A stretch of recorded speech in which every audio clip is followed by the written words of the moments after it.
બનાસકાંઠામાં ભારે વરસાદને કારણે વાવ થરાદના ખેતરો બન્યા દરિયો।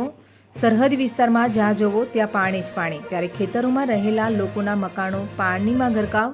અનેક લોકોને અન્ય જગ્યાએ ખસેડાયા। એક તરફ રણ દરિયો તો બીજી તરફ ખેતર દરિયો। વરસાદે સરહદી વિસ્તારમાં તારાજી સર્જી। અનેક રોડ રસ્તા બંધ તો અનેક ગામડાઓ પાણીમાં ગરકાવ। હજુ પણ ભારે વરસાદ સાથે વરસી રહ્યો છે વરસાદ। ત્યારે ભારે વરસાદથી જનજીવન ખોરવાયું।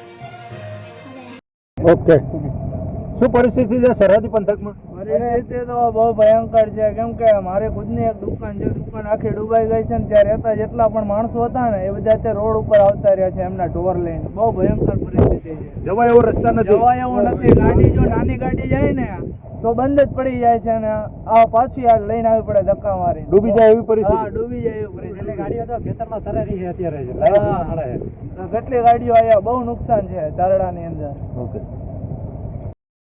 બોલજો ઓકે તારડા અંદર મેં કોઈ રહેવા વાળો કોઈ આવ્યો નથી। છોકરા બીજા બધા પરેશાન થાય, ઢોર ઢોખર માણસો બધા ઘર છોડે રોડ ઉપર બેઠા છે।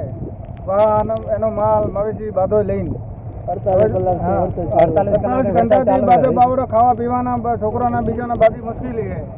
તંત્ર પહોંચ્યું છે? તંત્ર કોઈ તંત્ર પહોંચ્યો નહીં। 48 ઘંટા કોઈ દુકાનમાં કોઈ સામાન શું શટર ખોલે તો કેવી રીતે ખોલે? પાણી પડ્યો છે, રોધવાની પરિસ્થિતિ છે। મોબાઈલ કોઈ નેટવર્ક નહીં, કોઈ સેવા માટે કોઈ આવ્યો નથી, કોઈ સુવિધા નહીં। 48 ઘંટાથી। શું નામ? નામ દેવરાજભાઈ।